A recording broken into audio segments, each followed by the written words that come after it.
buenas tardes a todos los que asisten con nosotros a esta nueva sesión del ciclo de la educación en la encrucijada y a esta segunda sesión del ciclo de estrategias para la equidad y la inclusión, que lo vamos a dedicar de alguna manera a ver cómo aquello que se habló en la sesión de hace 15 días, ahora se va a empezar a concretar en actuaciones en los centros y en programas mucho más cercanos a las personas que están en riesgo de exclusión y que, sin embargo, tienen la oportunidad de compartir maneras de aprender y de incorporarse socialmente en las mejores condiciones. Otra vez tenemos la suerte de contar con Javier Murillo como moderador de la sesión, al cual le voy a hacer enseguida la palabra, y tenemos con nosotros también a Xavier Bonal, a José Saturnino Martínez García y a Sofía Deza, de los cuales vamos a aprender bastante, especialmente los que somos más legos en la materia. No ustedes, que muchos de ustedes son profesionales y lo que van a hacer seguramente a través de sus preguntas, pues mejorar la sesión, que seguramente será una sesión, como todas las del ciclo, pues muy interesante. Simplemente anunciarles que esta es la penúltima sesión de las que haremos del ciclo en el año 21. La siguiente ya es de un nuevo eje temático sobre formación del profesorado y será el día 9 de diciembre. Y luego a finales de enero vamos a intentar empezar a hacer sesiones híbridas, presenciales y telemáticas. Esto para nosotros es un reto, para la institución libre de enseñanza parece ser que es menos reto, que nos llevan algo de adelanto, también nos llevan algunos años de adelanto en el ejercicio de la institución frente al capítulo, pero para nosotros supone un reto importante porque nos va a permitir seguir manteniendo la cantidad de personas que nos siguen desde las más diversas áreas del planeta, y en ese sentido estamos contentos y vamos a intentar que también en este modelo híbrido entre telemático y presencial nos salga bien.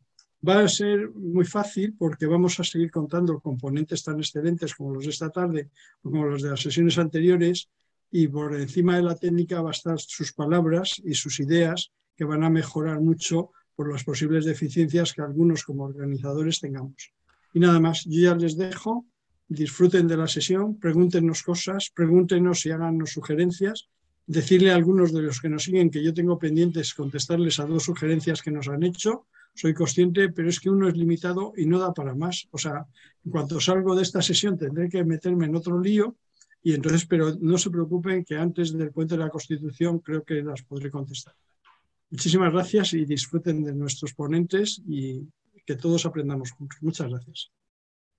Muchas gracias, José Manuel. Gracias, en primer lugar, por la invitación al capítulo español del Club de Roma y a la institución libre de enseñanza. Tuvimos, como dices, hace 15 días una experiencia preciosa donde aprendimos un montón de 3 excelentes profesionales, de Maika García, de Jordi Colet y de Pilar Arnaiz. Y, bueno, pues yo creo que mantenemos el nivel y buscamos mejorarlo. Y vamos a seguir profundizando en el tema de la equidad. La equidad que, quizá desde mi punto de vista siempre sesgado, se constituye como el mayor problema del sistema educativo español y quizá de muchos de los sistemas educativos del mundo. Y en estos momentos, además, que por la LOE estamos replanteando muchas de las cosas de educación, pues la ley maestra en Madrid, por ejemplo, la ley vasca de educación en el País Vasco, en Euskadi, pues creo que esta reflexión sobre la equidad, tanto a nivel más teórico como las aplicaciones, qué estrategias tenemos para cambiar esta situación, me parecen especialmente importantes. Contamos en esta ocasión, pues, con 3, como digo, excelentes profesionales, de los cuales admiro profundamente lo profesional y tengo muy buena relación con ellos. En primer lugar, por orden de aparición, José Saturnino Martínez, que en primer lugar, y me dice que quiere que lo recalque, es el director de la Agencia Canaria de Calidad Universitaria y de Evaluación Educativa. Bueno, licenciado en Ciencias Políticas y Sociología, máster en Economía de la Educación, doctor en Sociología en distintas universidades, todas de Madrid, de USAR Madrid, con su especialidad en Desigualdad y Educación. Ahora mismo es profesor, además de ser director de la Agencia Canaria de Calidad, profesor de la Universidad de La Laguna, con estancias tanto en Estados Unidos como en diferentes universidades de América Latina. Bueno, también relevante, que entre el 2007 y 2011 fue vocal asesor en el gabinete del presidente Rodríguez Zapatero y con una amplia producción de artículos y de libros, sobre todo sobre el tema de desigualdad y teoría sociológica. Por ejemplo, La equidad y la educación, de 2017, por ejemplo, La estructura social y la desigualdad en España, de 2013. Bueno, ampliamente conocido, con muchas apariciones en la prensa, en la radio. Un honor, Satur, contar con tu presencia. En segundo lugar, pues otro excelente profesional, Javier Bonal, también sociólogo, catedrático en Sociología en la Universidad Autónoma de Madrid y director del Centro de Globalización, Educación y Políticas Sociales. También es coordinador del Erasmus Mundus, Globed Educación, políticas educativas para el desarrollo global. Y ha realizado investigaciones en el ámbito de sociología y educación y la política educativa en España, Europa y América Latina. Le gusta lo internacional, de tal forma que se ha volcado con instituciones como UNICEF, UNESCO, Consejo de Europa o la Dirección General de Educación de la Comisión Europea, y además es invitado habitualmente en diversas universidades europeas y en latinoamericanas. También tenemos buenos escritores con una gran producción, tanto en libros como en artículos sobre educación y desigualdades, que es lo que nos une. Y por último, Sofía, que tiene un perfil muy distinto y me encanta, porque además nos ha hecho llegar un currículum mucho más poético, menos académico, y eso me encanta. Sofía Deza dice que es maestra de educación infantil y primaria. Y además, ahora mismo lidera el equipo directivo del CEIP Clara Campoamor de Huércal, de Almería. Y además es un centro que, según ella, crece y aprende de la mano de la equidad, los valores coeducativos y el pensamiento crítico y democrático, la igualdad, la inclusión, a veces barreras, dentro de la sociedad del siglo XXI. Muy implicada en la formación del profesorado en procesos formativos relacionados con la alfabetización inicial, el aprendizaje basado en proyectos, el aprendizaje operativo. Es miembro del equipo de coordinación pedagógico del proyecto lingüístico del Centro de la Junta de Andalucía, que es un proyecto que constituye un pilar esencial en la innovación educativa.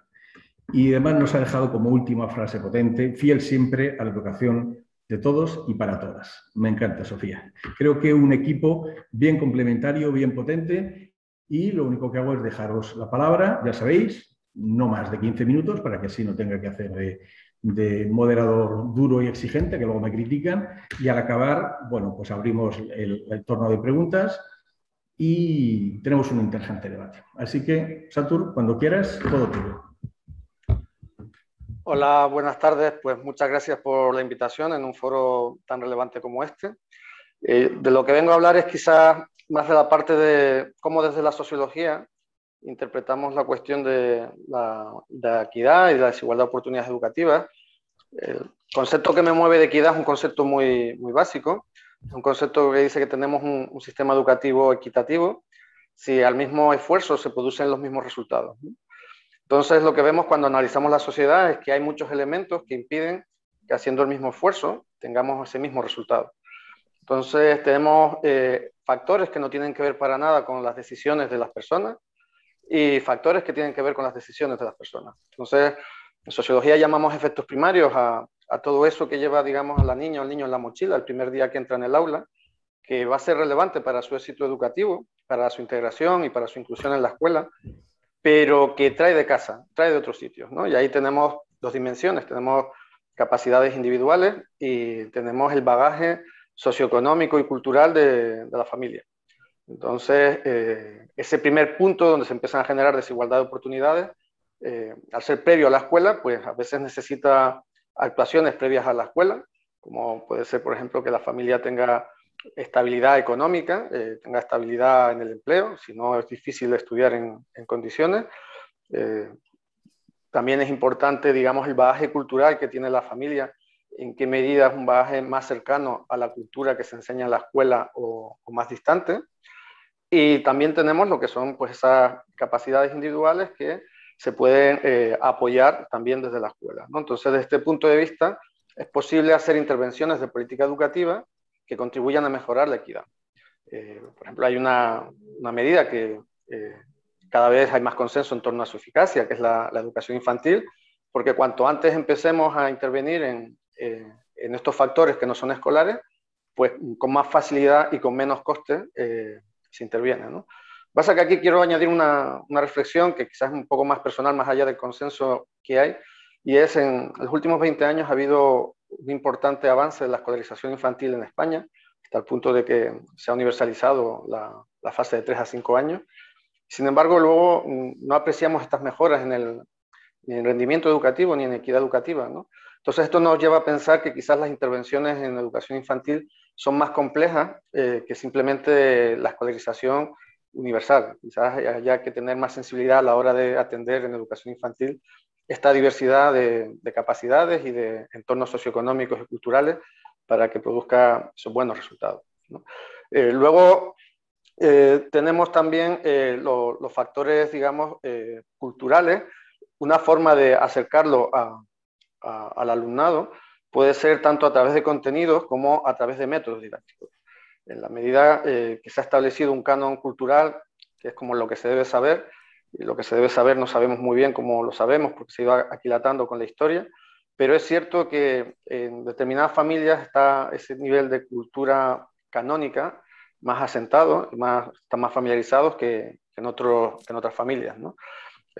Entonces, en la medida que consigamos una escuela inclusiva que sea sensible a estas variaciones de entornos culturales de las familias, pues podemos tener también un alumnado mejor integrado, ¿no? Pues si tenemos una familia con estudios universitarios, obviamente va a estar mucho más en sintonía con lo que sucede en la escuela que si es una familia pues, que tiene otro tipo de ocupaciones, a lo mejor mecánicos o campesinos o otras ocupaciones donde el día a día no es tan común con lo que sucede dentro de la escuela. Entonces aquí hay elementos curriculares que se pueden tener en cuenta y luego también los propios métodos didácticos, ¿no? Yo sobre esto he investigado un poco y lo que he visto es que métodos didácticos más estructurados, con reglas, digamos, más claras y más transparentes, la línea de lo que ya en su momento señalaban sociólogos como Bourdieu, pueden ayudar a disminuir el impacto de los elementos culturales. ¿Por qué? Porque muchas veces hay un saber tácito que tiene la cultura escolar compartida con esta cultura familiar, que si somos capaces de explicitar ese saber tácito, se lo haremos más fácil a esos estudiantes que están más perdidos en la vida escolar, ¿no? Y esto es lo que en sociología llamaríamos estos efectos primarios, ¿no? Lo que tiene que ver con capacidades individuales, lo que tiene que ver con factores socioeconómicos y culturales, y estas son algunas de las que he dicho intervenciones posibles, ¿no? Pero luego la gente decide, la gente decide si quiere seguir estudiando o no quiere seguir estudiando, ¿no? Y en esta decisión pasan a tomar más peso factores de tipo económico, ¿no? Cuando uno ya está finalizando, decide si quiere darle empujón final para tener ese título o si está pensando en seguir estudiando luego, ¿no? Esto lo llamamos efectos secundarios, ¿no? Porque vienen después de estos efectos primarios y aquí las decisiones individuales sí que son importantes, ¿no? Entonces, por ejemplo, yo creo que esto es muy importante tenerlo en cuenta, estos efectos secundarios, para entender las oscilaciones que hemos visto en los últimos años con respecto al abandono educativo y al fracaso escolar. Manteniendo estables muchos elementos del sistema educativo, de los años 2008, finales de los 2000 hasta ahora, la bajada de abandono educativo temprano es muy importante. Y algunos estudios que se han hecho, yo mismo he hecho algunos de ellos, pues apuntan a el peso del paro a la hora de explicar que la gente quiera seguir estudiando, ¿no? La gente decide racionalmente y cuando ve que el paro juvenil está por encima del 50%, pues lo racional es seguir estudiando, ¿no? También vemos que esto no afecta igual a todos los niveles educativos, es más sensible, por ejemplo, los ciclos medios de FP a estas oscilaciones en el mercado de trabajo, ¿no? Uno podría esperar que a medida que se recupere el mercado de trabajo, podría volverse a las andadas, ¿no? De estos niveles altos de abandono. Pero hay que matizarlo un poco más, porque lo importante no es tanto el paro juvenil, así en su conjunto, sino el diferencial de paro que hay entre jóvenes con distintos niveles de estudio. Y aquí lo que vemos es que hay una diferencia importante entre la crisis de estos últimos años y las crisis de los 90.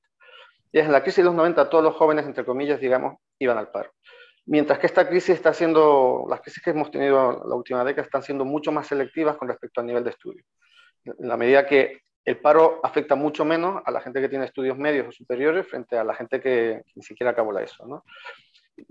Por tanto, lo importante no es la tasa de paro en sí, lo importante es el diferencial de condiciones de trabajo entre la gente que tiene estudios y no tiene estudios, ¿no? Y aquí también son importantes las becas, ¿no? Una vez que uno ha decidido estudiar, pues cómo cuentan las becas, ¿no? Entonces tenemos una política de becas mejorable, pero bastante fuerte en educación universitaria, pero luego en FP, en ciclos medios, ciclos superiores, no tienen tanta fuerza las becas. Y si sabemos que además la gente más sensible a ir a FP es más sensible a las condiciones del mercado de trabajo, si queremos que estudien más, pues a lo mejor tendríamos que abrir ahí un debate también sobre cómo tener unas becas más potentes que hagan más atractiva la educación frente a un mercado de trabajo que en el largo plazo les puede generar problemas de precariedad, ¿no? Si se quedan siquiera acabar la ESO, ¿no? Luego tenemos otro elemento que plantea también una cuestión más compleja de afrontar desde el punto de vista de la equidad educativa, ¿no?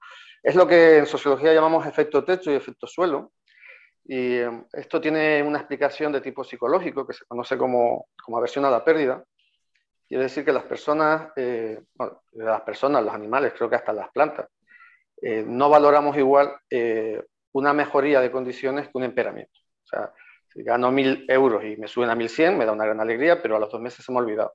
Si gano 1.000 euros y me los bajan a 900, no se me va a olvidar en la vida. Lo sé porque me ha pasado, no se te olvida, ¿no?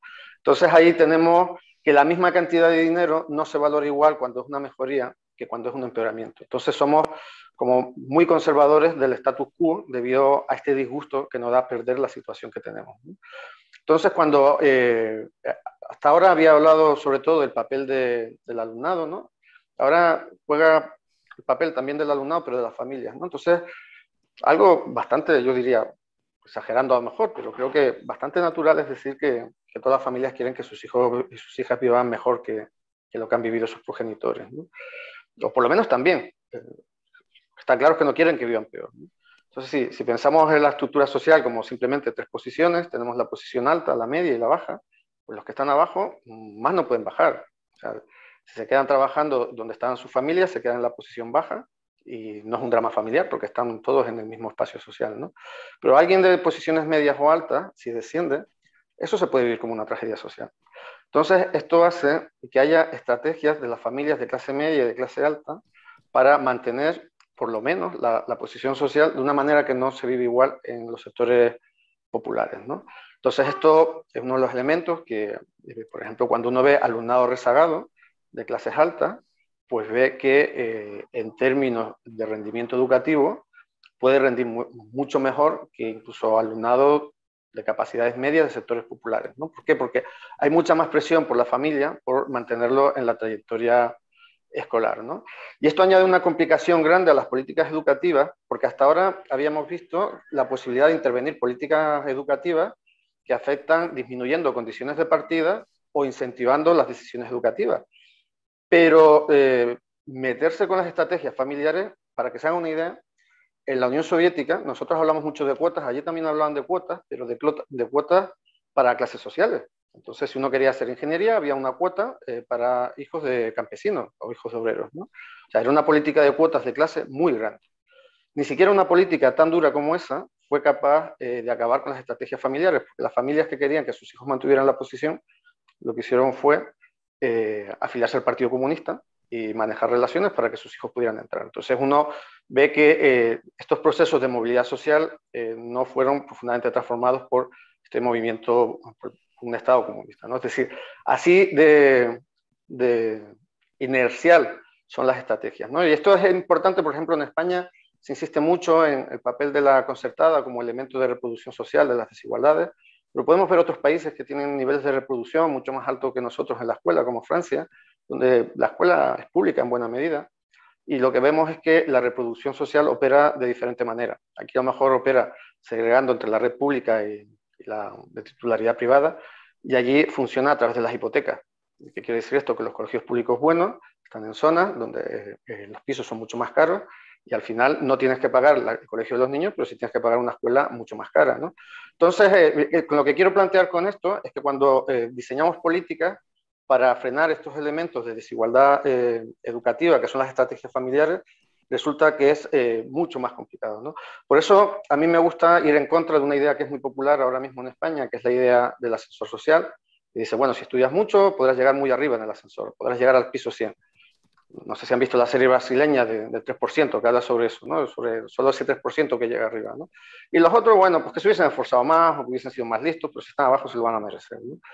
Entonces, la idea mía es que uno puede tener una vida digna independientemente de sus resultados escolares, ¿no? Que el acceso a esa educación que podemos tener todos, un acceso a la sanidad, a unas pensiones, a espacios de ocio, que eso no dependa de que te vaya bien o mal en la escuela o en el mercado de trabajo, sino de hacer un mundo, digamos, donde el ascensor sea menos relevante, donde lo relevante sea que la gente pueda vivir bien, independientemente de la suerte o el esfuerzo en el mercado de trabajo, porque lo importante es que te puedas realizar como persona y no que seas un tornillo más en una máquina productiva, ¿no? Y ya con eso lo dejo aquí.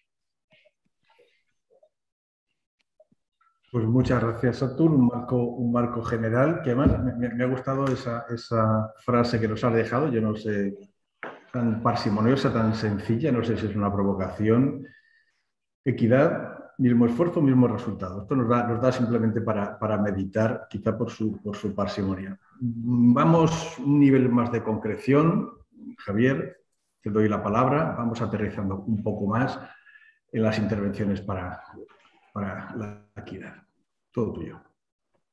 Pues muy bien, muchas gracias. Gracias por la invitación. Y la verdad es que las reflexiones que hacía Saturnino creo que como marco general son estupendas y en mi caso lo que quería abordar especialmente es cuál es el gap, es decir, de toda la evidencia científica que vamos teniendo cada vez más, afortunadamente, en el ámbito del conocimiento de las desigualdades educativas y de los distintos efectos de las políticas educativas sobre la equidad. Creo que es reconocible por parte de todos que no es tan fácil trasladar esos resultados a verlo materializado en políticas concretas, ¿no? Es decir, yo creo que vamos teniendo cada vez más un corpus de conocimiento amplio que no fácilmente se traduce en un programa político que sea científicamente basado en evidencia, ¿no? Entonces, la pregunta que podemos hacernos en este contexto es ¿por qué con lo que sabemos ya no se hace un poco más, ¿no? Es una cuestión que tiene que ver con la resistencia ideológica, es una cuestión que tiene que ver con resistencias de tipo político, es una cuestión simplemente presupuestaria, económica, o no sabemos tanto como nos pensamos. Hay cuestiones que se abren como reflexión del por qué no somos capaces de trasladar un cierto corpus de conocimiento que ya vamos teniendo a la política educativa, ¿no?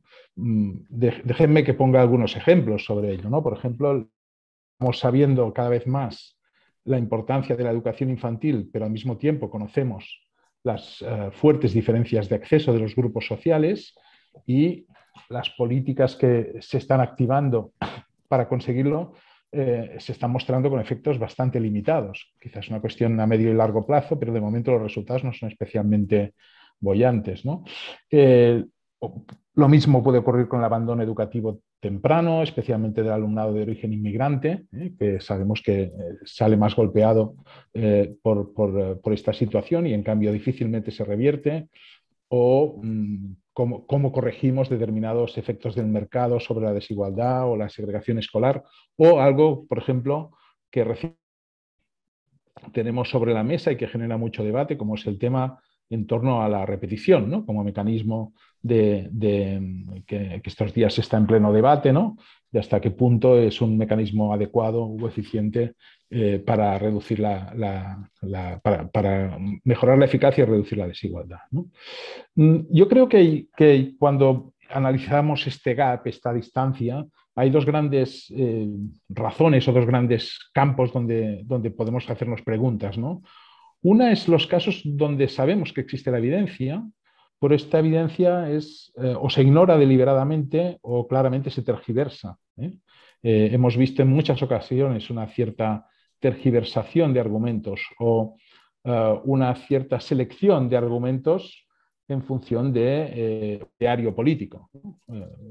Por ejemplo, ha habido situaciones donde se han dado interpretaciones para justificar que el sistema de tracking, es decir, la división temprana entre itinerarios académicos e itinerarios técnicos, es positivo desde el punto de vista de el rendimiento escolar o la inclusión de los jóvenes, cuando basados en comparaciones internacionales esto no es así, ¿no? Y con lo cual estamos asistiendo a ciertos sesgos en este sentido, ¿no?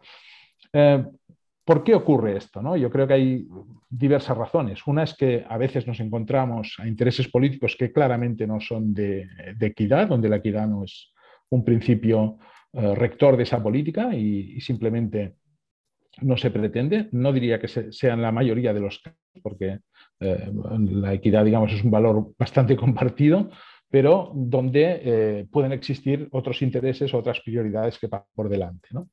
En segundo lugar, hay elementos que tienen que ver con las propias limitaciones presupuestarias, ¿no? Por ejemplo, sabemos la importancia que ha tenido el efecto de la crisis de la COVID y de la pandemia en pérdidas de aprendizaje, que en algunos países se ha medido más que en el nuestro, y algunos países están poniendo y han puesto muchos recursos. España ahora tiene los fondos Next Generation, etcétera, pero todavía estamos por ver una actuación decidida de emergencia social en educación, por ejemplo, ¿no? en torno a esta cuestión, con lo cual, por lo tanto, también existen elementos de limitación, sea presupuestaria o sea de tipo político. Y en lo más común, yo creo que en la mayor parte de casos, lo que existe en la no traslación de la evidencia a política específica son limitaciones de tipo político. Y es cuando uno ocurre, ¿no? Es cuando, por ejemplo, existen situaciones en las que el miedo a la confrontación de intereses, la existencia de grupos con una agenda específica y con capacidad de influencia, limitan las posibilidades de cambio, ¿no? Por ejemplo, es común que sepamos los efectos negativos del copago en educación, especialmente en los centros concertados, no solo, y cómo esto altera la desigualdad en el acceso y en condiciones de escolarización, pero a menudo el miedo a enfrentarlo por parte de los poderes públicos puede llegar a ser demasiado grande como para enfrentar una cuestión de este tipo, ¿no?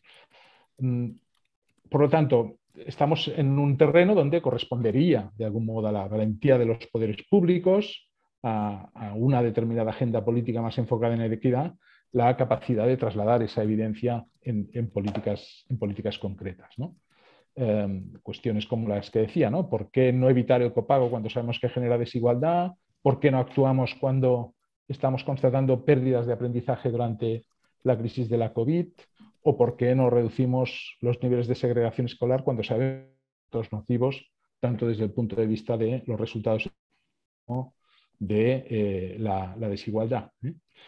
Creo que no hay que olvidar que en estos momentos, y en educación está ocurriendo, como en otros aspectos y en otras esferas de la vida pública, hay una batalla por el relato, ¿no? En educación, como en otros ámbitos, entender quién va ganando en el relato es fundamental para entender quién tiene que ir a remolque a veces, ¿no? Y está claro, creo, que en los últimos tiempos hay un relato que se impone y que obliga a determinadas políticas a justificarse y a legitimarse constantemente, ¿no? No importa que el relato que se imponga sea falso a veces, sino que lo que importa es que se convierte en dominante y crea el marco de lo posible, ¿no? Y creo que tenemos ejemplos en torno a los debates de la LOMLOE, por ejemplo, y la supuesta eliminación de la libertad de elección, que creo que es un campo muy claro, como el debate que tenemos actualmente en torno a las cuestiones de repetición. A pesar de que pueda, en todos los casos, existir cierta evidencia, el marco, el frame, digamos, de lo pensable no lo permite. Pero aparte de esto, para ser autocrítico también y hacernos responsables propios investigadores, creo que el gap entre evidencia y política educativa también invita a la reflexión de qué investigación tenemos que hacer, ¿no? Qué investigación, si estamos haciendo lo correcto, ¿no? Estamos eligiendo bien nuestros objetos de estudio, estamos eligiendo bien nuestros enfoques. El lamento que a veces en el entorno académico, en el entorno de la investigación compartimos sobre la dificultad de trasladar nuestros resultados a políticas concretas, es fácil atribuirlo todo a la esfera política, pero creo que también hay elementos de autocrítica que tenemos que realizar y preguntarnos si el trabajo que realizamos es útil y es el adecuado, ¿no? Y yo creo que tenemos muchas fotografías de la desigualdad, por ejemplo. Seguimos muchas veces desconociendo lo que pueden considerarse los micromecanismos generadores de la desigualdad, ¿no? Tenemos, por ejemplo, muchísimo análisis probabilístico que nos dice muchas cosas sobre las dimensiones y las características de la desigualdad, ¿no? Pero puede que a veces no sea suficiente para entender las causas específicas que la generan, ¿no? Yo, por ejemplo, uno de los informes más completos sobre el estado actual de la desigualdad a nivel europeo, que es un reciente informe de Eurídice, para los 27 o 28 países de la Unión Europea, analiza y destaca una serie de aspectos que merece la pena subrayar sobre la comparación de los sistemas educativos, ¿no? Y nos dice, por ejemplo, que la inversión en educación infantil es clave, pero es notablemente deficitaria en muchos sistemas educativos europeos, o que efectivamente nos confirma que la relación entre gasto por alumno y rendimiento no es una relación clave, pero sí, por ejemplo, sabemos que existe una relación entre niveles de gasto y desigualdad del rendimiento, y que por lo tanto la financiación es importante para la equidad. Sabemos, por ejemplo, que la diferenciación interna de los sistemas, diversos tipos de escuela, tienden a aumentar la desigualdad, o que mayor libertad de elección, cuando además suele combinarse con mayor diferenciación del sistema, también aumenta la desigualdad. Es decir, y así podríamos seguir identificando un conjunto de aspectos que la investigación tiende a subrayar.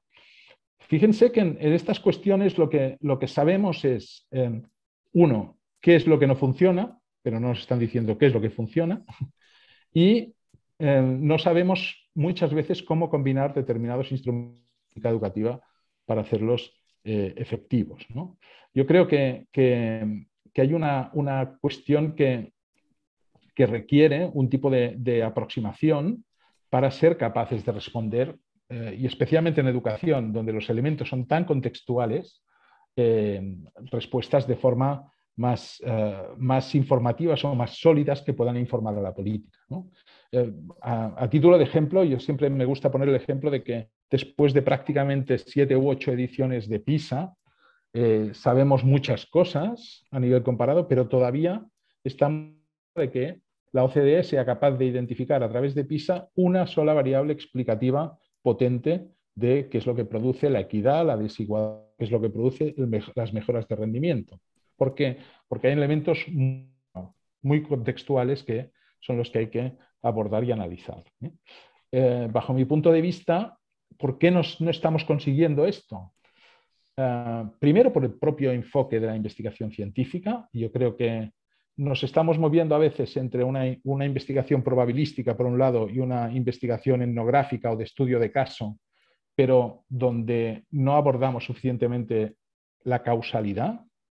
Tenemos elementos donde sabemos mucho de correlaciones entre variables, pero no los micromecanismos, y por lo tanto muchas veces nos falta esa mirada. Porque a veces, incluso cuando la hay, se trata de una investigación ignorada, especialmente determinadas formas de investigación cualitativa. Yo creo, por ejemplo, que en los últimos años es muy visible esta casi obsesión por lo que los americanos llaman el what works in education, ¿no? ¿Cuáles son las fórmulas? ¿Qué es lo que funciona?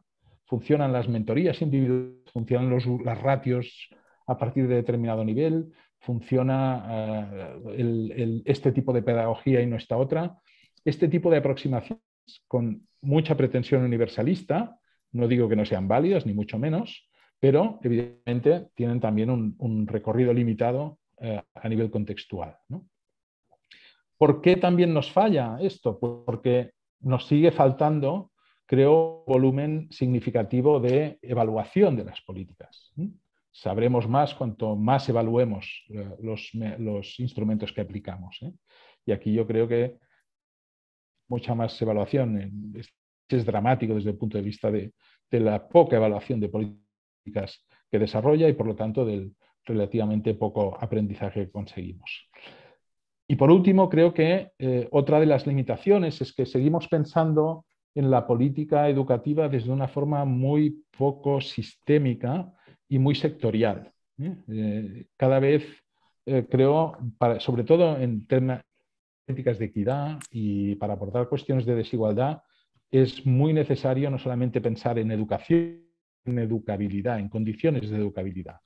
Por lo tanto, todos los elementos que tienen que ver con la dimensión social, con las condiciones sociales del aprendizaje, son un aspecto clave que solamente se superan con una aproximación interdisciplinar y no solamente con una mirada sectorial.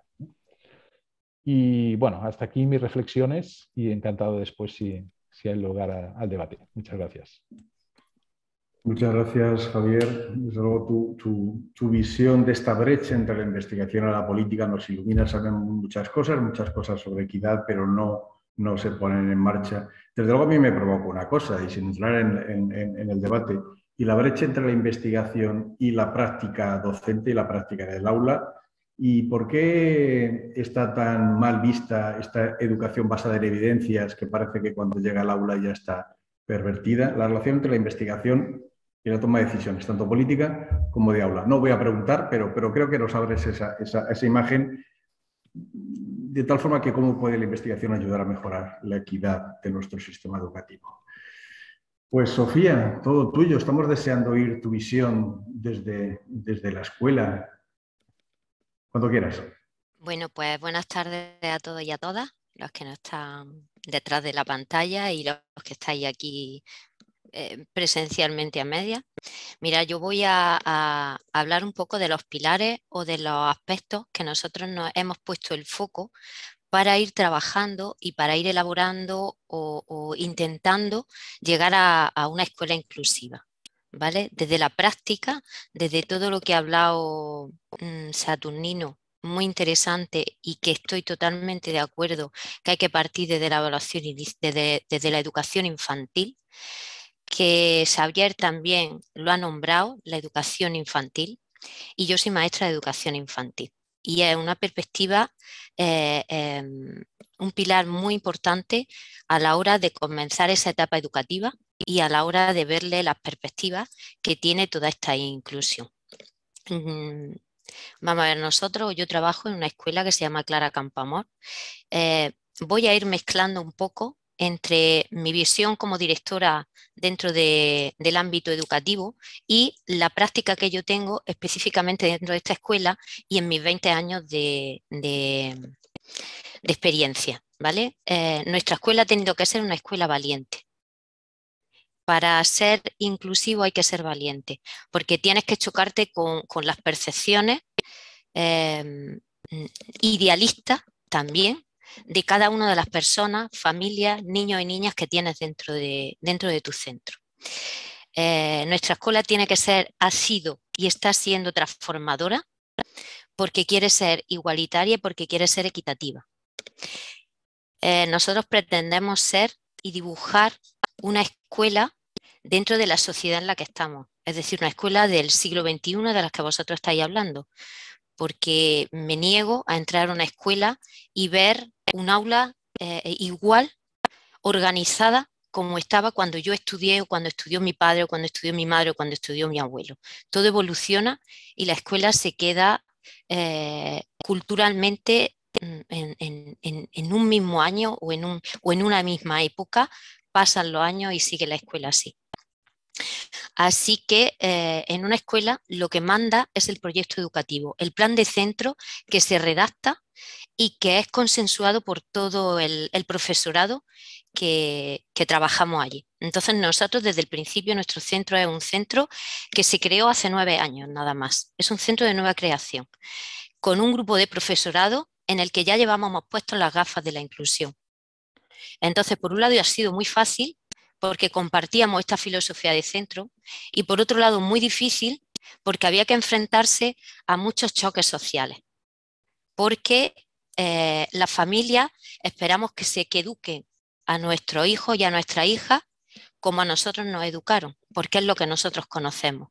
Y es muy difícil justificar continuamente qué es lo que se está haciendo dentro del aula cuando sabemos que lo que se está haciendo es lo que viene en nuestro currículum. Así que nosotros lo que queríamos era elaborar y propusimos un proyecto educativo que promovía oportunidades de aprendizaje de calidad a lo largo de toda la vida de todo y en todos los contextos y en todos los niveles educativos. De ahí parte nuestro proyecto educativo, nuestro plan de centro. Conceptos clave en nuestro centro para ir caminando hacia esta escuela inclusiva fue la igualdad, la equidad, la garantía de calidad, unas vías flexibles de aprendizaje, la coeducación, un desarrollo del pensamiento crítico y la inclusión, sobre todo y transversal a todo lo que se hacía en el centro. Para que esto se hiciera realidad, primero tuvimos que reflexionar en una cosa tan sencilla y tan básica como el concepto de inclusión. No todos los que estábamos allí, el profesorado, sabíamos y nos enfrentábamos al mismo concepto de inclusión. Unos pensaban que o se diluía el concepto de inclusión dentro de la integración. ¿Qué es inclusión? ¿Qué es equidad? Es que si no partimos del mismo concepto, no podemos desarrollar las mismas actuaciones y estrategias dentro del aula si realmente queremos hacer un proyecto de centro y tener una cultura de centro y una cultura inclusiva dentro de ese centro, que esté por encima del profesorado que haya, porque ya ha nacido así, se ha criado así y la hemos cuidado así. Entonces, tuvimos que sentarnos, definir realmente dentro de nuestra aula, dentro de nuestro centro, qué quería decir. Así que consensuamos a través de la reflexión conjunta del profesorado y con sesiones de formación sobre esto. Porque verdaderamente si no conocemos en qué prácticas podemos hacer para que todo el alumnado se sienta incluido, no podemos ponernos a planificar. Luego, la filosofía de nuestro centro da pie a ello. Así que solo hacía falta ir labrando un poco de este terreno para luego recoger los frutos. Es verdad que soy poética, Javier? Mi currículum era así, pero es que yo vivo la educación así. A ver, otro aspecto que nos favorecía era el currículum. Es verdad que el currículum es como nosotros lo hacemos. Es decir, el currículum está definido, es flexible. El currículum es ágil. El currículum es inmensamente largo, que hay que ir acortando el currículum, pero lo podemos amoldar, transformar o modelar como dentro de los centros queramos. Y una de las razones que esto es así es porque las leyes educativas cambian y si os dais cuenta las prácticas educativas no cambian dentro de los centros. Es decir, que el currículum que nosotros tenemos ahora mismo puede enmarcar estas prácticas inclusivas. De hecho, se apoya y nosotros tenemos que apoyarnos dentro de nuestro currículum para en todo momento saber qué es lo que estamos haciendo. No estamos haciendo las cosas por moda, ni estamos haciendo las cosas porque se dice que hay que hacerlo así, sino porque realmente vamos a intentar buscar el camino para encontrar el éxito y la calidad educativa de todo el alumnado. Dentro de este currículum tenemos que encontrar lo que he dicho, esta formalidad del componente académico y la formalidad de este componente social de emoción y que motiva al alumnado, porque la motivación es muy importante en todo esto que estamos hablando. Bueno, el siguiente aspecto son las estrategias de enseñanza-aprendizaje. Estas estrategias o las cambiamos dentro del aula o, como habéis dicho, si seguimos haciendo lo mismo vamos a tener los mismos resultados. Cambiemos las estrategias de enseñanza-aprendizaje y cambiaremos los resultados y la forma de vivir en los centros. En el nuestro estaban marcados por nuestro plan de centro, como ya he dicho, y lo voy a repetir durante toda la tarde. Es la constitución de un centro educativo. No puede ser que cada maestro haga lo que quiera ni que cada maestrillo tenga su librillo. No, hay un plan de centro en el que todo el mundo tenemos que basarnos, ¿vale? Entonces, nuestro centro está marcado por unas líneas de aprendizaje basado en proyectos, unas líneas de aprendizaje cooperativa, de flexibilidad horaria, de tutorizaciones entre alumnado, de docencia compartida, de planificación de actividades abiertas donde todo el alumnado quepa y sea capaz de, donde los apoyos y la atención educativa está dentro de la aula y no sacar al alumnado fuera de la aula, es decir, buscar unas metodologías didácticas abiertas y buscar, como habéis dicho, los resultados, basándonos en la evidencia de que todo lo que hacemos dentro de la aula nos da resultado. Porque desde el primer año en que nosotros estamos educando a la familia en esta forma de hacer, que estamos justificando hasta lo más esta forma de hacer, ellos lo único que le está convenciendo son los resultados de su hijo e hija, que están saliendo pues, niños y niñas con muchas más capacidades y mucho más competentes para enfrentarse a la vida social, no a la vida escolar. No hablamos de vida escolar y vida social. Estamos hablando de que los niños se educan para la vida. Y la vida es la vida. No es escolar y es social. Es la vida.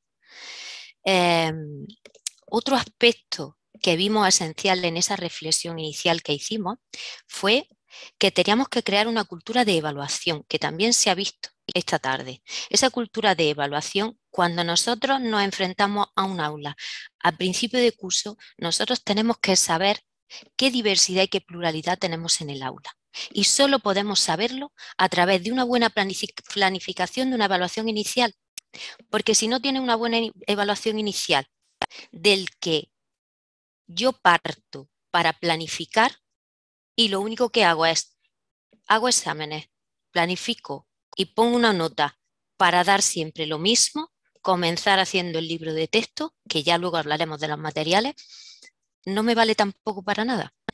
Entonces vimos que la evaluación inicial, bien consensuada en todo el centro, a través de una secuencia educativa o de un proyecto que se valoraran capacidades y competencias del alumnado, estaba por encima de la calificación o cuantificación de esa evaluación, que lo único que hace es clasificar al alumnado. Y estamos justamente diversificando o no atendiendo a esa diversidad y atendiendo o favoreciendo más esa desigualdad, clasificando al alumnado. Entonces, esa evaluación inicial la planificamos para nuestra unidad, es una secuencia didáctica basada en los delegados y delegadas de clase. Y lo único que hacemos es hacer, para elegir al delegado o a la delegada se hace un proceso electoral en el que el proceso electoral hay una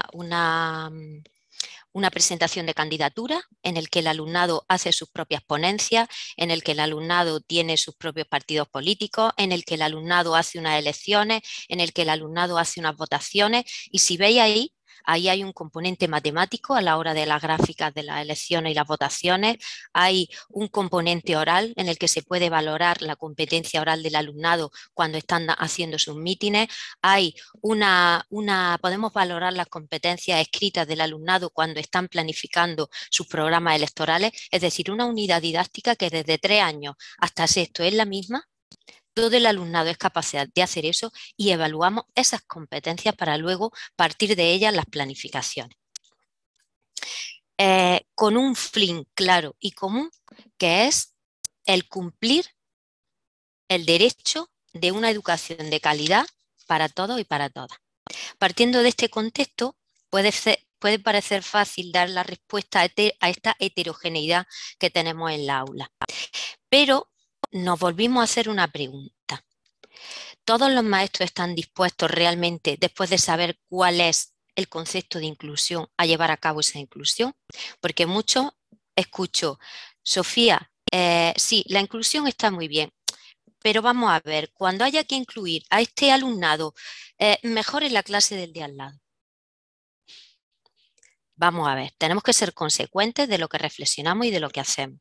Entonces, tenemos que tener profesorado que creen realmente en lo que es la inclusión. ¿Estamos realmente formados para darle respuesta a este alumnado dentro de un centro dentro de un centro público, por ejemplo, que no hablamos ya de centros privados, centros concertados, dentro de un centro público, ¿tenemos recursos humanos suficientes para que desaparezcan? Si hablamos de inclusión, no podemos hablar de inclusión y de tener aulas específicas dentro de los colegios. Choca totalmente ese concepto. Nosotros en nuestro centro vamos hacia la inclusión y tenemos aulas específicas. Entonces, dentro de este aula específica tenemos esta flexibilidad de horario y cuando vienen los profesorado nuevos tenemos que volver a educar al profesorado porque esta disponibilidad de plantilla pues va y viene. Cuando viene este profesorado tenemos que educarlos, tenemos que formarlos a que este alumnado que está en este aula tiene que incluirse cada vez más dentro de la aula ordinaria. Pero para eso hay que sentarse ese profesorado y hacer esa docencia compartida esencial de la que hablaba al principio. Entonces, a grosso modo, nuestra escuela está planteada para abordar las necesidades de todos los estudiantes, es decir, desde una mirada, desde un diseño universal para el aprendizaje. Según qué aula y según en qué curso, no podemos hablar de que hay un profesorado que sí, que no, y que la realidad es así. Nuestro centro va en ese camino y según qué maestro o maestra tengan este grupo de niños, va a ser más inclusivo o no. Aunque intentamos hacer proyectos de centro, intentamos tender hacia la heterogeneidad, aunque la inercia es la homogeneidad. Estamos consiguiendo los 3 pilares del DUA, la presencia, la participación y el aprendizaje, en distinto grado, pero bueno, lo intentamos. Es un reto diario ir caminando hacia esto. Para ello también tenemos un planteamiento, un plan de mejora. Aquí en la Junta de Andalucía hay un documento que es el plan de mejora, que es anual, que elaboramos con la reflexión trimestral de cada uno de lo que nos proponemos. Y eso que nos proponemos tiene unos indicadores que nos van a decir si están teniendo éxito o no, nos planteamos una evidencia y nos planteamos una responsable. Es decir, que este plan de mejora tiene una formalidad y un seguimiento. Otros aspectos, los que estamos trabajando en la eliminación de barreras. Por ejemplo, si todos tenemos los mismos materiales, el libro de texto, ya estamos partiendo de una creación de muros hacia este alumnado que es imposible de superar si tú utilizas el mismo material para todos. Por lo pronto, en educación infantil nosotros no tenemos libros de texto. En primer ciclo hemos conseguido no tener libro de texto y en el resto de los ciclos hemos conseguido que el libro de texto sea un material utilizado complementario a la planificación de cada uno de esos proyectos, que según ya el nivel de experiencia en el aprendizaje basado en proyectos, pues cada vez lo va soltando más. Es decir, que vamos trabajando poco a poco para ir hacia esa elaboración de materiales alternativos en el que puedan incluirse todo el alumnado. Porque además, una de las brechas grandísimas que tenemos en el colegio es educar al profesorado a que las tareas importantes se hacen dentro del centro. Una brecha grandísima es mandar las tareas a casa cuando, como habéis dicho algunos esta tarde, el componente sociocultural de la familia es la que está ampliando esa brecha. Si mandamos esas tareas, si mi padre y mi madre saben ayudarme, yo avanzo. Si mi padre y mi madre no saben casi leer, ¿qué tarea le estoy mandando a ese alumnado a casa? Estoy favoreciendo esas desigualdades. Así que intentamos que esas tareas sean tareas más competenciales a la hora de mandarla a casa. De la repetición no voy a entrar porque para mí me parece que la repetición no tiene ningún sentido. Está demostrado que repetir en casa no hace que el alumnado avance. Bueno, entonces partimos de esa evaluación diseñada para el aprendizaje, no para la clasificación y no para la calificación, sino para la valoración y en el concepto de evaluar para aprender y para mejorar, y que la diversidad que hay en el aula nos enriquece a todos.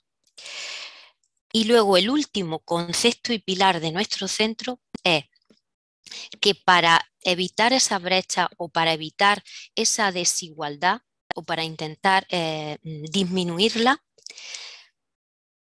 a ver si llego a explicarlo bien, es el vínculo que el profesorado crea del alumnado con la información. La forma de crear ese vínculo con la información y con los contenidos da lugar al éxito o al no éxito. Es decir, si yo llego a los contenidos a través de una investigación, a través de una acción, a través de una metodología activa, a través de un aprendizaje basado en proyectos, a través de partir de sus intereses, a través de esos contenidos, los niños lo aprenden casi sin darse cuenta.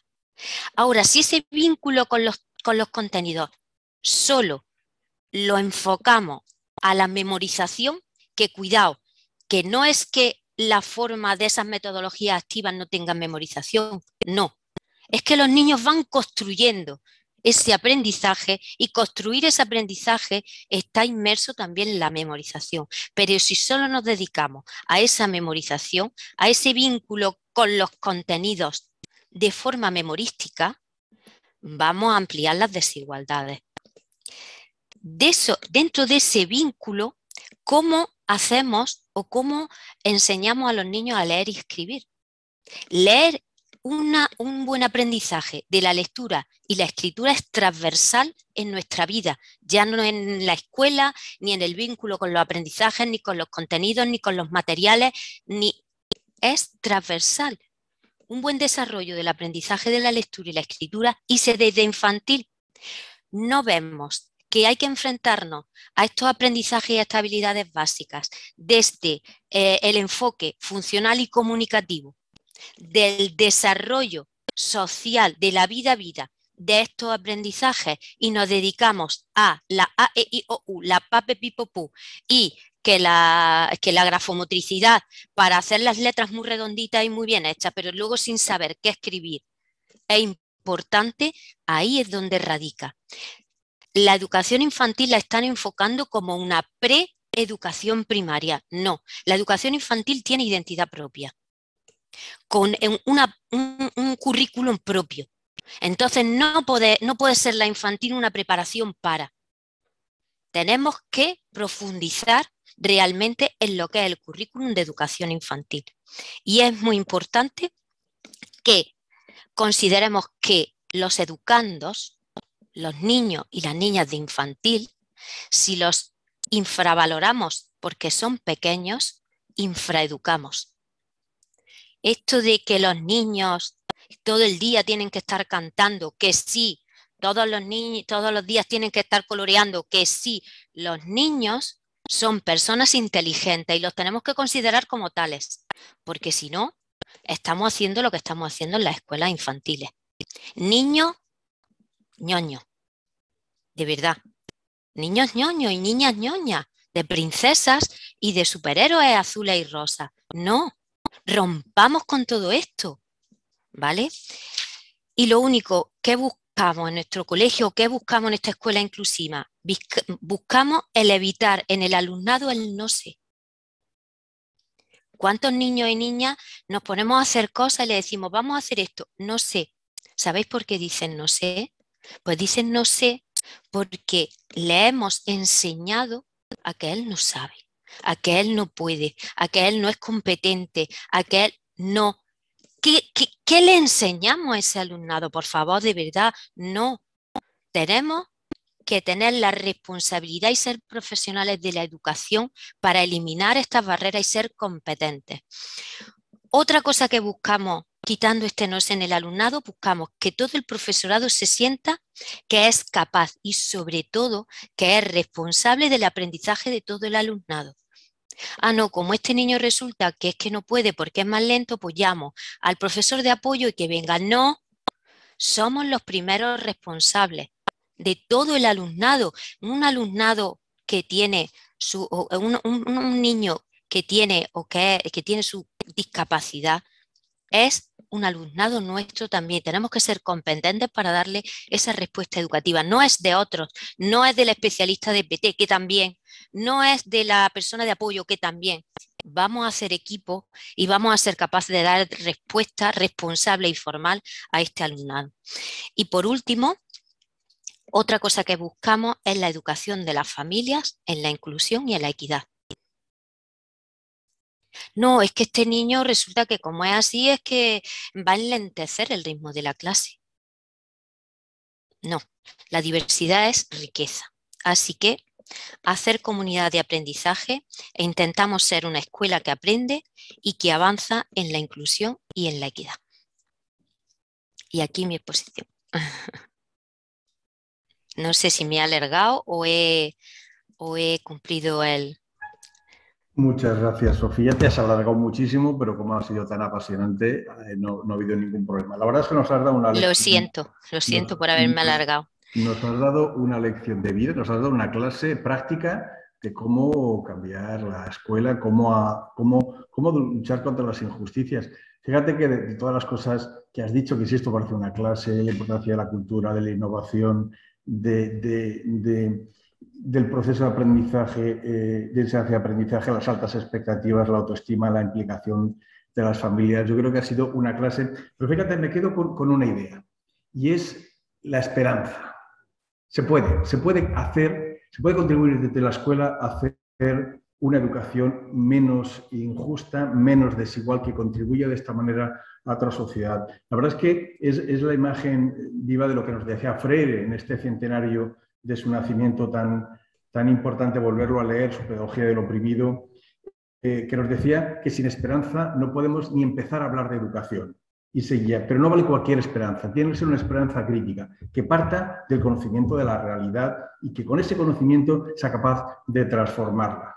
Y yo creo que vuestro ejemplo es este ejemplo de esperanza y trabajo duro para ello. También nos decía Freire, una de las obligaciones de los educadores, las educadoras comprometidas, es desvelar oportunidades de esperanza, sin que importe los obstáculos que pueda haber. Yo creo que tu experiencia, Sofía, es el mejor ejemplo de que se puede, desde la escuela, contribuir a una educación más equitativa, más igualitaria. Sabemos que las desigualdades, las injusticias en educación tienen un carácter estructural. No es culpa de los políticos, ni de la sociedad, ni de las familias. Es de la estructura social que lo impide, pero también que afecta a niños y niñas concretas, que les puede cambiar la vida. Me parece que desde la escuela, con esa responsabilidad que tenemos, pues podemos hacer mucho para luchar contra las desigualdades, contra las injusticias, igual que desde la investigación, igual que los políticos. Pero me parece que esa imagen de pasión, de compromiso con la sociedad, con los niños, con las niñas, me parece que es algo que destaca de tu intervención y que desde luego para mí es lo que más me llama la atención. Se puede, y yo creo que ahí lo tenemos que creer. Y ese es el ejemplo, y no es porque lo diga la investigación, sino porque se hacen, hay buenos ejemplos, hay buenos profesionales como sois vuestro centro, que lo está consiguiendo.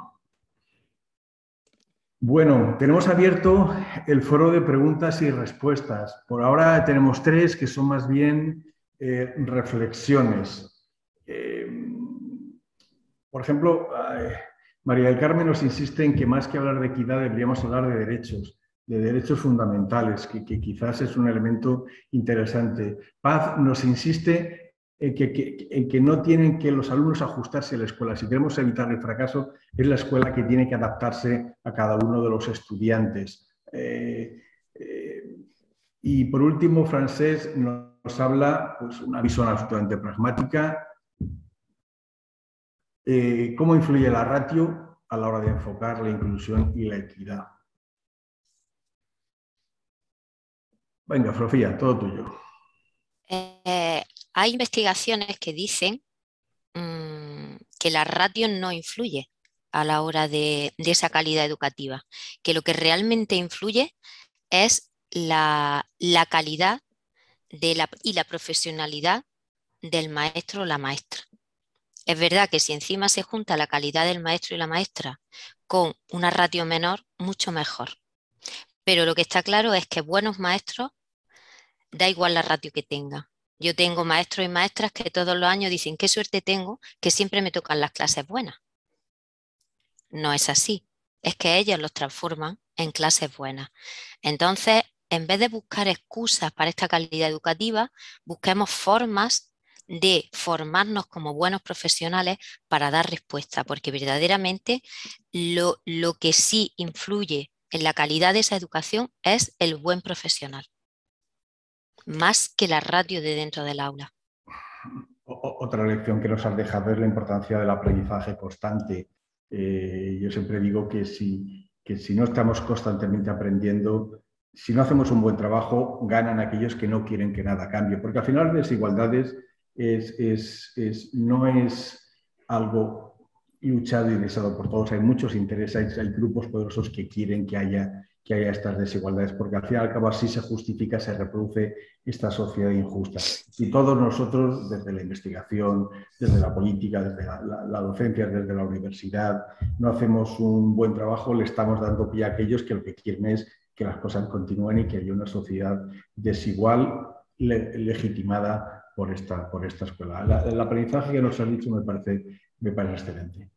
Sí, perdón, sobre la ratio, algunos estudios, yo lo que he visto es que, por ejemplo, para la cuestión de más competencias básicas, o sea, de lectura, aprendizaje, lectura, escritura, etcétera, la ratio no se nota tanto, pero sí se nota realmente en titulación.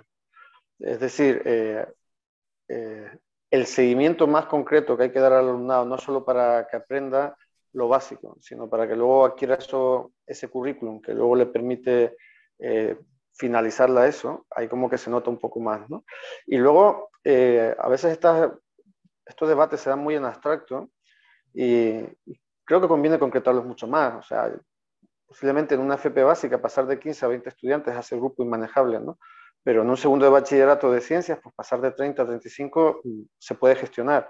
Entonces no se trata tanto de si la ratio sí o la ratio no, sino saber en qué contextos un refuerzo de este tipo puede tener efectos importantes o a lo mejor no tanto. Está claro que desde el punto de vista del profesorado supone una mejora de condiciones de trabajo. Entonces no hay que olvidar nunca que el debate sobre la ratio también es un debate sobre condiciones de trabajo, ¿no?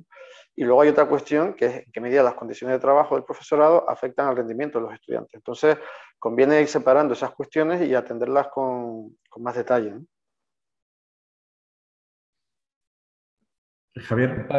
Sí, que estaba silenciado. Sí. Un comentario también sobre, creo que sobre el argumento que yo desarrollaba sobre la distancia entre evidencia y política educativa, lo de las ratios también es un buen ejemplo, ¿no? Y estaba pensando especialmente en qué ha ocurrido en el año atípico del 2020, en medio de la pandemia, que al menos en Cataluña y me consta que comunidades autónomas tuvieron que hacerse reorganizaciones por cuestiones de espacio, multiplicar líneas de educación infantil, por ejemplo, de 2 grupos a 3, y, por ejemplo, mezclando 2 cursos, por ejemplo, P4 y P5 juntos en muchas escuelas, porque no era posible mantener ratios tan elevadas.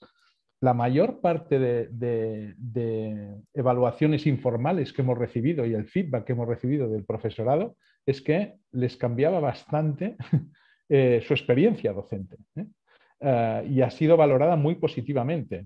Una cuestión inesperada y casi forzada y, desgraciadamente, no sé si por razones económicas o porque otra cuestión, la vuelta a la normalidad ha sido también no tener en consideración algunos aprendizajes que hemos tenido a lo largo de la pandemia, que creo que podrían ser lecciones interesantes desde un punto de vista pedagógico, a pesar de que comparto plenamente la reflexión de Sofía de que aquí a veces queremos dar como una especie de valor milagroso a que mi docencia cambiará si paso de 15 a 20 alumnos o de 20 a 15 y eso no es así si no tenemos en cuenta la calidad, ¿no? Y un comentario también muy breve sobre el tema de la reflexión del derecho a la educación y la equidad, ¿no? Que me parece una cuestión muy importante. Yo sobre este tema lo que me parece clave es que tenemos que ser capaces de redefinir lo que tradicionalmente hemos entendido por derecho a la educación. Y tenemos que pensar en un derecho ampliado a la educación. El derecho a la educación que emana de legales y de las declaraciones de la UNESCO, etcétera, nos hablan del derecho a la educación como un derecho a la educación básica. Y en estos momentos el derecho a la educación básica no te garantiza un derecho a la educación para la inclusión social, ¿no? Es necesario, el ejemplo de la educación infantil me parece absolutamente fundamental y seguimos teniendo diferencias de acceso importantes. La propia OCDE y la Comisión Europea hablan de una educación por lo menos hasta los... y por lo tanto alguna forma de educación postobligatoria. Eso tiene que ser también un derecho a la educación. Y un tercer pilar, la experiencia de aprendizaje fuera de la escuela. O igualamos esos aspectos y damos oportunidades en esos terrenos, o pensar que por dar educación formal obligatoria derecho a la educación es una falacia, ¿no? Con lo cual, que este empuje o esta reflexión sobre el derecho ampliado a la educación debería traducirse en política, ¿no? En política que pasa por el debate de si la educación obligatoria tiene que llegar a los 18, si tenemos que dar la educación infantil lo máximo posible, y estoy hablando ya del 0,3, no del 3,5 que ya Saturnino recordaba que se universalizó en España, ¿no? Hay elementos muy importantes todavía de ampliación de ese derecho. Sofía, tienes una pregunta más bien interesante que para mí me parece una de las claves y es cómo has conseguido romper la inercia en el profesorado de tu centro para que se motiven en la pedagogía inclusiva. ¿Por dónde empezamos? ¿Cómo empezamos a andar? ¿Cómo rompemos esa inercia, ese desánimo que hay en el profesorado? Yo diría que la manera de hacerlo es que te escuchen el entusiasmo y que vayan a tu centro y vean cómo has conseguido las cosas. Pero dinos tú cómo lo has conseguido en tu centro. Yo es que, no sé, yo soy una persona, pues lo habéis visto, muy emotiva y muy comprometida. Es verdad que he tenido mucha suerte y tuve mucha suerte porque el centro, cuando nació con alumnado desde 3 años hasta segundo de primaria. Entonces, aquí en Andalucía, cuando se crea un centro nuevo, se le ofrece a una persona, que en este caso fui yo, el que coja el 25% de su plantilla. Entonces, yo soy una persona también, como has dicho en mi presentación, muy comprometida con la formación, con la investigación y con el compartir con el profesorado. Entonces, nosotros teníamos un grupo de trabajo en el que nos juntamos una vez al mes, nos grabamos como maestras en vídeo y en grupo vemos nuestras propias acciones docentes y vamos mejorando. Siempre la evaluación para la mejora. Entonces, ese grupo de docentes siempre habíamos dicho, madre mía, si a nosotros nos dan un colegio, ¿qué haríamos con ese colegio? Bueno, pues se cumplió. Hay veces que hay que tener cuidado con lo que uno sueña porque a veces cumple. Nos dieron un centro nuevo, yo pude elegir al 25% de profesorado que compartía esa filosofía de centro y fue cuando elaboramos ese plan de centro. Entonces, el profesorado no ha venido de golpe. Es verdad que el 25% no era el profesorado de todo el cole, pero es más fácil, entre comillas, que nos sentemos un grupo más pequeño de profesorado y que vayamos creciendo en esta forma de hacer. Entonces, luego llegó tercero, cuarto, quinto y sexto. El profesorado ha ido entrando. Entonces, nosotros otra de las obligaciones personales que tenemos es viralizar lo que hacemos, contar lo que hacemos y decir que realmente se puede y que se puede hacer una escuela diferente. Entonces, nos llaman de la universidad para darles charlas a los universitarios que estudian magisterio. Ya nos conocen y viene mucha gente de magisterio a hacer los prácticos al cole. Nos llaman pues para congresos y para todo lo demás. Íbamos a todos sitios igual. Vosotros me llamasteis y me quedé un poco, no sé, un poco perpleja de decir, entre tanta gente que sabe tanto, que tiene tantos libros y que tiene, es verdad que tiene un bagaje cultural y profesional, que bueno, yo puedo aportar la parte de la práctica, pero nos juntamos y poco a poco fuimos creciendo a la hora de hacer el cole. Entonces, es verdad que ya en Almería y en parte de Andalucía nos conocen. Entonces, cuando me dicen, Sofía, ¿a ti no te gustaría elegir al profesorado del centro? Porque mucha gente piensa que nuestro centro es privado.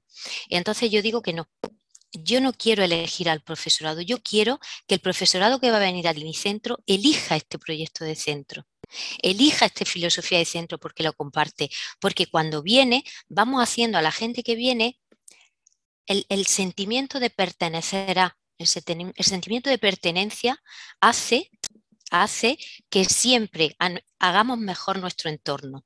Porque es nuestro, vivimos en nuestro sitio, trabajamos en nuestro sitio, en nuestro cole, en nuestro alumnado y queremos mejorar.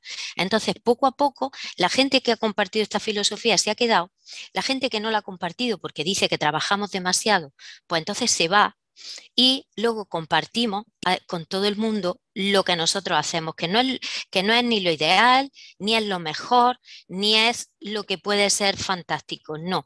Yo cuento lo que hacemos. Que hay gente que le parece mejor, mejor. Que hay gente que le parece mejor, peor, que no venga. Pero aquí lo único que hacemos es pues, transmitir esa ilusión y esa energía que nos da nuestro propio alumnado. Porque es un lujo llegar por la mañana al cole, yo que estoy en la puerta de entrada siempre, a decirle buenos días a todos mis niños y mis niñas de infantil, que la madre dice, Sofía, ¿cómo te conoces el nombre de los 450 niños y niñas? Digo, pues porque son mis niños, ¿cómo no me voy a conocer el nombre de mis niños? Entonces esa ilusión se transmite y se puede hacer. Y luego la profesionalidad de querer hacer bien y de verdad creernos que nuestra profesión es la mejor y tener esas competencias actualizadas del profesorado. A veces he tenido que decirle al profesorado cosas que no me han gustado, pero se las he dicho, con educación y bien dicha. Yo creo que ahí está también la capacidad de liderazgo de un equipo educativo, de un equipo directivo de un centro. Tanto la secretaria como la jefa de estudios compartimos esta forma de hacer. Entonces, vosotros venís aquí y nosotros formamos a todo el que venga. Tú vienes aquí a preguntar qué se hace en la aula y nosotros te decimos todo lo que hacemos, te justificamos, abrimos las puertas, entran las familias a las clases, ahora no, pero en su momento entraban las familias a las clases para ver qué se hacía. Al final terminan tan entusiasmadas que se vienen con nosotros a hacer los talleres a la aula. Entonces, el abrir las puertas y el viralizar lo que hacemos también es. Y luego, pues que se vengan al cole. Nosotros abrimos las puertas a todos los prácticos. Ahora empiezan unos prácticos de un máster de innovación al centro y luego pues son maestros y maestras muy comprometidas a que la calidad de educación tiene que mejorar. Entonces son personas de verdad muy dadivosas en cuanto a conocimiento y nunca cerramos las puertas a todos, sino que al contrario. Los maestros tendemos mucho a dejar las prácticas dentro de la aula y nosotros lo que hacemos es lo contrario. Entonces es verdad que cuando empiezan a trabajar de esta forma, los maestros se van entusiasmando y quieren seguir trabajando así. Es lo que a nosotros nos ha resultado efectivo. A lo mejor centros que ya llevan mucho tiempo con el mismo profesorado es más difícil. Yo cuento la experiencia que es verdad que tuve suerte de tener. Muchas gracias, Sofía. Tenemos una pregunta para Satoru y para Javier. Dice, ¿pensáis que hay alguna forma de neutralizar la influencia del origen social en el rendimiento educativo? ¿Hay que cambiar las políticas educativas o el contexto social en que éstas se aplican? Bien profunda. Sí, es una respuesta compleja. Como les decía antes, ni siquiera una revolución comunista pudo acabar con las estrategias de reproducción de las familias, con lo cual yo lo que intenté señalar fue aquellos espacios en los que es posible esas intervenciones, pero reconociendo que hay un espacio de autonomía que escapa posiblemente a esa intervención pública y lo hace difícil. Además, hemos estado dando todo el tiempo, por supuesto, por lo menos cuando yo hablé, y creo que luego también, sobre la desigualdad de oportunidades educativas, una perspectiva de la posición sociocultural y económica de la familia, pero es muy interesante contrastar, por ejemplo, lo que ha pasado con el género.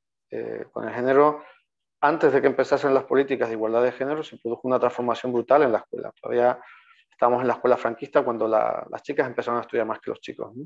Y lo hicieron sin políticas públicas, ¿no? Entonces, es un elemento interesante, ¿no? Cómo la desigualdad de oportunidades educativas ha sido tan refractaria a las políticas públicas y cómo la igualdad de género se ha anticipado a las políticas públicas, ¿no?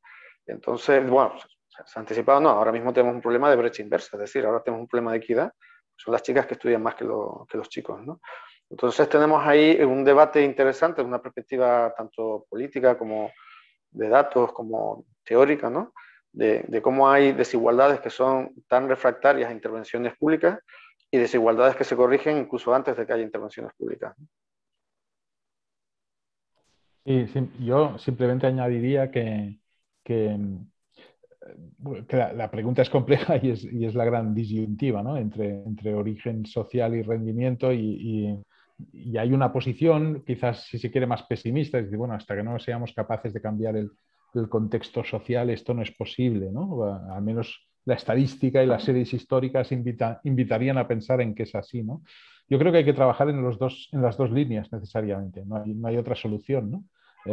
Sabemos del peso importante que tiene el origen social en los resultados educativos, mucho mayor que el denominado efecto escuela, sin duda, a pesar de que puede marcar una gran diferencia el efecto escuela en las trayectorias, especialmente de los más desfavorecidos, pero simultáneamente eso no quiere decir que a veces esto pueda invitar a actitudes pasivas, ¿no?, sobre esta cuestión. Lo que sí creo es que es una invitación a pensar también, una vez más, bajando al terreno de la política, en qué sabemos que no nos está funcionando. Yo tengo la sensación que a veces en política educativa estamos insistiendo en unas fórmulas que nos llevan a modificar la estructura clásica de los mensajes educativos, del currículum, de la pedagogía, de la evaluación. Y como decía mi colega Juan Carlos Tedesco, decía, llevamos tantos años de reformas sistémicas y siempre tenemos un 20, un 25, un 30% de fracaso escolar. Y hemos cambiado todo. Le hemos dado la vuelta a las leyes, al currículum, a la pedagogía. Y quizá tenemos que ser más creativos en la línea de proyectos como los que estaba explicando Sofía.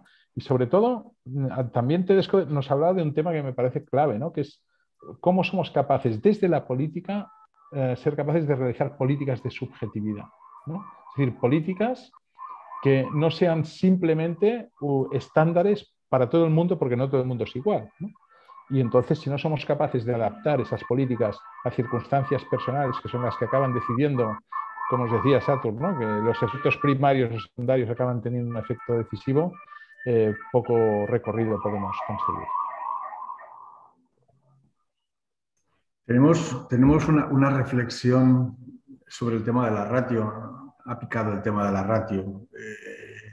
Yo creo que es un buen ejemplo de lo que nos decía Javier, de cómo resultados de la investigación se han utilizado a veces de forma perversa o interesada por parte de la política educativa.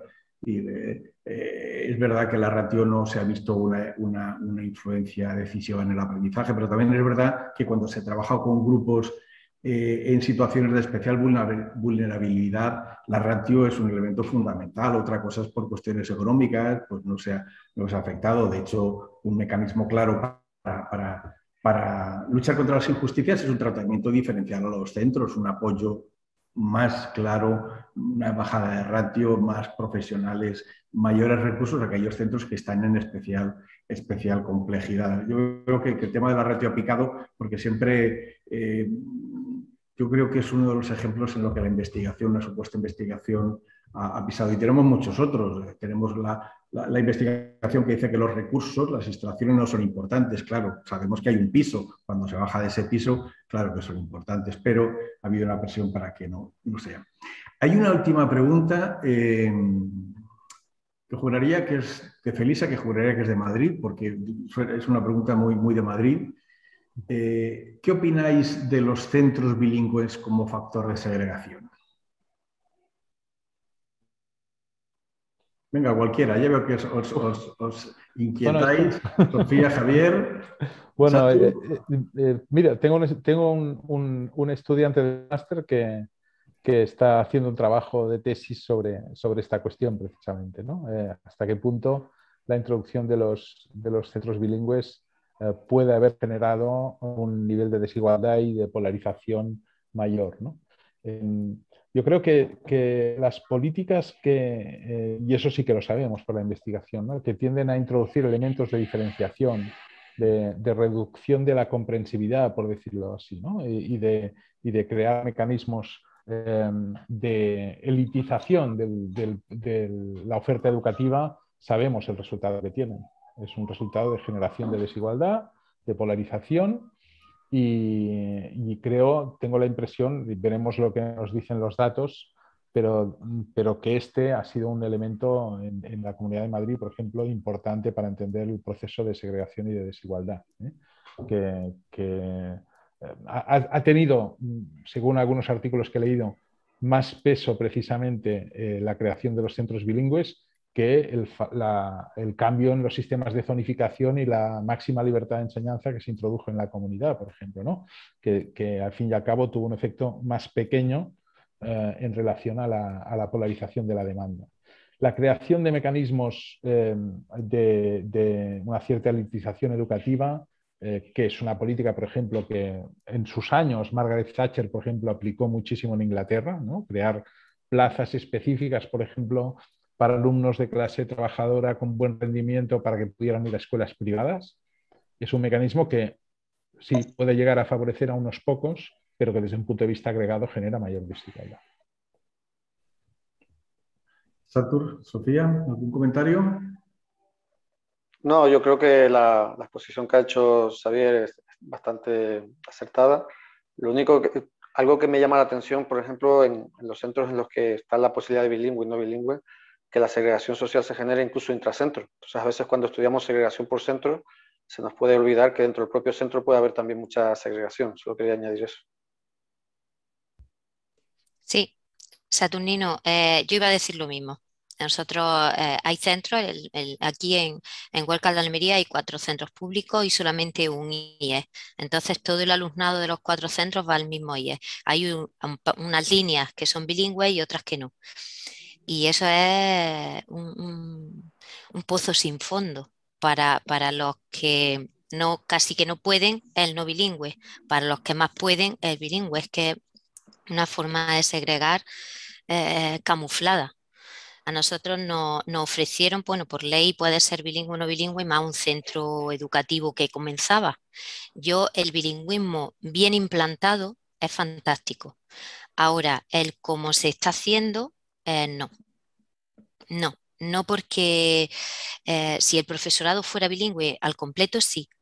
Pero si nosotros, nuestro proyecto se basa en el aprendizaje basado en proyectos y la vida es global y vamos a seccionar en asignatura en inglés y asignatura en español, pues entonces apaga y vámonos. Sesgamos, y lo que sí es que a través del proyecto lingüístico de centro, que es uno de los pilares de innovación de nuestro centro, el proyecto lingüístico de centro, que es el trabajo de los géneros discursivos, tanto en la lengua materna como en las diferentes lenguas, esa forma de trabajar lo global dentro de los proyectos sí puede dar lugar a ese entre comillas, bilingüismo, un mínimo bilingüismo, porque sí lo intentamos trabajar, pero en sí un colegio bilingüe ahora mismo, como están las cosas, nosotros y las familias votaron que no, tenía que ser bilingüe. Pues vamos a dejarlo aquí. Yo creo que ha sido una tarde fantástica. Yo creo que hemos aprendido un montón y con esa visión tan complementaria de Satur, de Javier y de Sofía, me parece que nos quedan con unas buenas lecciones aprendidas y sobre todo mucho por reflexionar y mucho por aprender. No sé si José Manuel Morano, incluso Carlos Ver, que nos acompaña, quieren decir unas últimas palabras de esta mesa. Sí, bueno, pero una palabra que es gracias, o sea, no unas palabras, casi que con una vale. Muchas gracias a los que nos han seguido a lo largo de esta sesión. Muchas gracias a las 4 personas que habéis intervenido a lo largo de esta hora y media ya un poquito larga. Ha sido estupendo. Ha sido otra nueva sesión interesantísima, además llena de contrastes, ¿no? Entre, bueno, los habéis ido desmenuzando vosotros, ¿no? Entre la investigación, la práctica, entre lo que ocurre en los centros y lo que se piensa y lo que las leyes intentan cambiar, etcétera. Bueno. Y a partir de este momento, y dicho esto, cambiamos de tercio. El ciclo continúa, pero dejamos de momento el tema equidad e inclusión. Ya volveremos en otro momento sobre estas cuestiones, y la próxima sesión, que es ya dentro de muy poco, el 9 de diciembre, nos adentramos en el tema de la profesión docente, de la carrera de los docentes y de la formación de los docentes.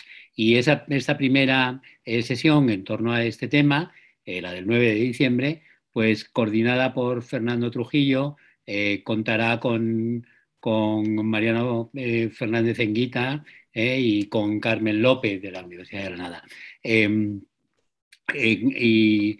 Nada más, os esperamos en esa última sesión online o puramente online, emplazándoos, como decía José Manuel al principio de esta sesión, a la hibridación de este programa a partir del mes de enero con la segunda sesión en torno al tema de la profesión docente. Muchísimas gracias a todos. No sé, José Manuel, si tú quieres también despedirte y hasta muy pronto. No, yo no me despido ya, o sea, ya os he dado la paliza al comienzo. Agradeceros la sesión, que ha sido una sesión muy interesante, y empezar a preparar las sesiones del día 9 y la hibridación, que vamos a aprender mucho, Carlos. O sea, vosotros ya vais algo adelantados, pero los del capítulo somos algo más lentos. También es cierto que vamos más a medio y largo plazo que vosotros, pues tendremos que aprender de aquí a finales de enero, que será cuando nos volvamos a ver en ese modelo semipresencial, semitelemático. Muchísimas gracias a todos. Si no hablamos en estos días, que acabéis bien el año, que disfrutéis de la familia, que disfrutéis de vuestros alumnos, que disfrutéis de vosotros mismos y que sigamos en el 22 mejores y aprendiendo. Nada más.